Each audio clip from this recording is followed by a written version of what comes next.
Welcome to the deep dive. Today, we're taking a hard look at business ethics. Hmm. It's about how moral principles shape decisions, way beyond just what the law demands. We've gathered some really interesting material that clarifies this. Exactly. And when we talk ethics, we're defining what's right, what's fair, what's just. The law, that's the floor, Absolutely. right? With the minimum standard every company has to meet.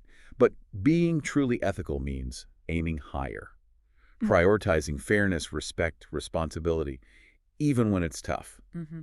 or expensive. And that expense, that inconvenience, Yeah. that's the real tension here, isn't it? That's what we want to unpack today. Yeah. Because if you aim higher than the legal minimum, you've immediately got to ask who benefits, and maybe more pointedly, who pays. It's the whole ecosystem, really. Mm. Think of them as stakeholders. You got your internal players, employees, managers, owners. They're inside the day-to-day. Right. Then you have the external groups, customers, suppliers, the community around the business, and increasingly important, the environment itself. Okay, let's start inside the building then, with those internal stakeholders. Makes sense. So, internal stakeholders, employees, managers, owners. The core ethical stuff seems pretty fundamental. Safe working conditions, real equal opportunity, Absolutely. and critically, fair wages and some measure of job security. And right there you see the clash. Minimum wage might be legal, Hmm. but is it ethical if someone can't actually live on it in that area? The ethical standard leans towards a living wage, something that supports genuine well-being. Our research threw up some good examples here, like AKA they're accredited by the Living Wage Foundation. That's a conscious choice to pay more than they legally have to. It is? And then there's John Lewis, famous for its partnership model. They go way further, right? Profit sharing. Yeah, that changes the whole dynamic. It's not just pay. It's about sharing ownership, rewarding loyalty. It builds a different kind of relationship between the worker and the company. Okay, but responsibility doesn't stop at the paycheck, does it? No, definitely not. It's about overall well-being. Physical safety, of course, but also psychological safety, mental health support, real work-life balance. Marks and Spencer, M&S, gets mentioned for this. They have specific well-being programs, flexible working, trying to support a healthier workforce. Hmm. And also this idea of genuine diversity and inclusion. Vodafone UK is highlighted for policies trying to ensure equal pay and career growth, regardless of gender, race, background. And the payoff for the business. It seems pretty clear. Ethical treatment leads to higher morale, better staff retention, a stronger reputation. Which means a more stable, productive workforce. Exactly. Those are tangible benefits. Okay, but let me push back on the practical side. If AKA pays a living wage, absorbing that higher cost, and their direct competitor doesn't, Right. isn't AKA now at a disadvantage? Are they basically asking customers to fund their ethics through slightly higher prices? That's the million-dollar question, isn't it? And yes, higher wages, better benefits. Yes. They do increase immediate costs. That can hit short-term profits, no doubt. But you have to look longer term. Companies that treat staff well often see much lower turnover. Recruitment and training are expensive. That's a hidden saving. Okay, that's a fair point. And crucially, they lower the risk of, well, disasters. Strikes, lawsuits, scandals tied to bad labor practices. It's really a balance between immediate financial pressure and long-term risk management. So it's not just nice to have. Treating employees well is actually part of efficiency and avoiding potentially huge financial hits later on. Precisely. It's a strategic decision, not just a moral one. That makes sense. Okay, so that covers the internal pressures. But a lot of the ethical debates we hear about concern the world outside the company. The external stakeholders, customers, suppliers, the community. Let's start with customers. What does ethics mean there?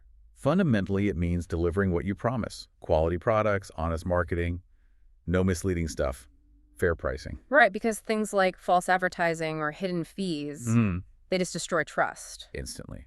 And reputation is so much harder to build than to lose. M&S comes up again here, actually. Yeah. For responsible sourcing and really clear labeling, that transparency builds customer confidence. They know what they're getting, where it came from. That creates loyalty.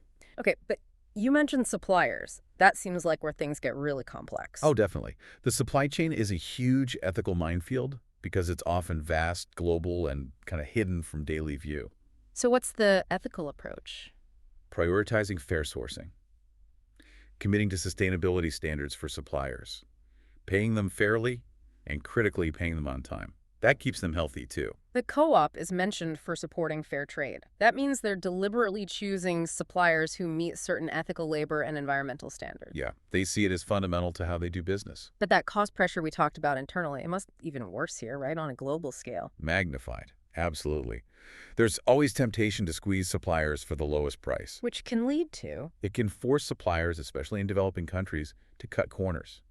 That can mean unethical labor practices, poor conditions. It's a direct consequence. So the ethical company needs to be watchful. Vigilant, not just when picking suppliers, but constantly.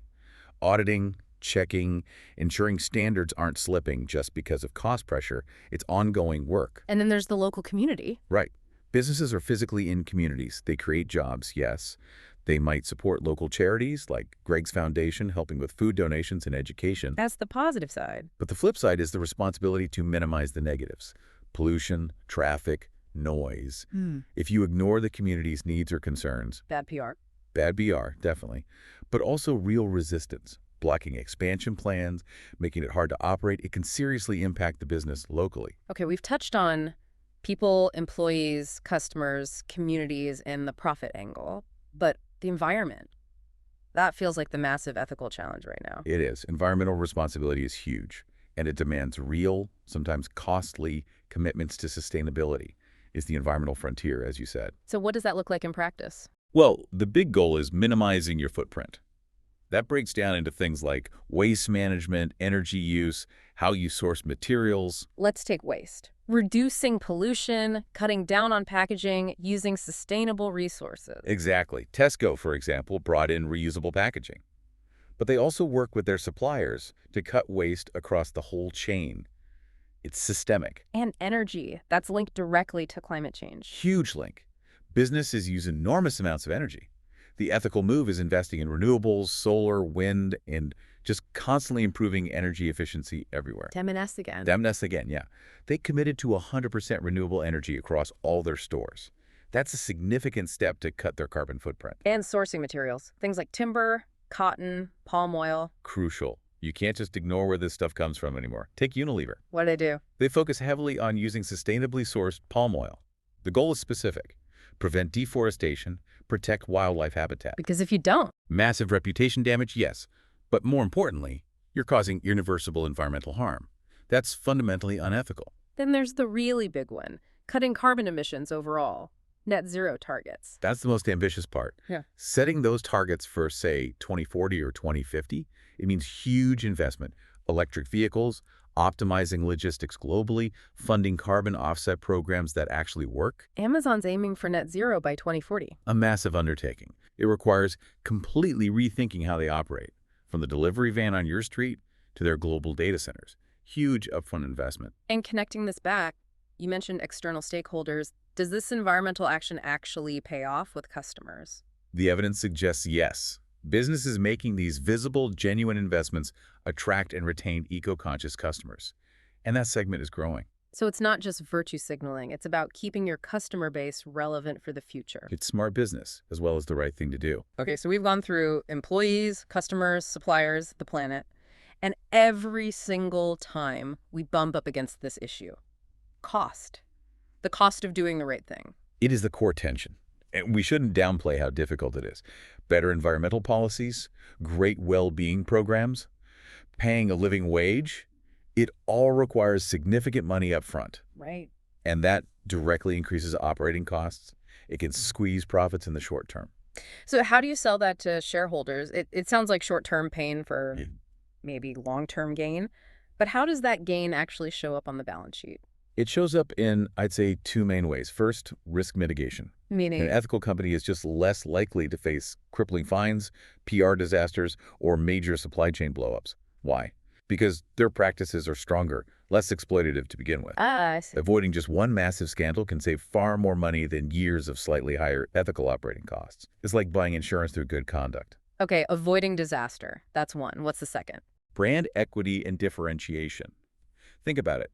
When a company is known for being ethical, like John Lewis or M&S, or for certain things, they build incredible customer loyalty. And maybe people pay a bit more. Exactly. Price elasticity. People often are willing to pay a little extra for something they trust is made responsibly or sourced ethically. That long-term trust lets you compete on values, not just the lowest price.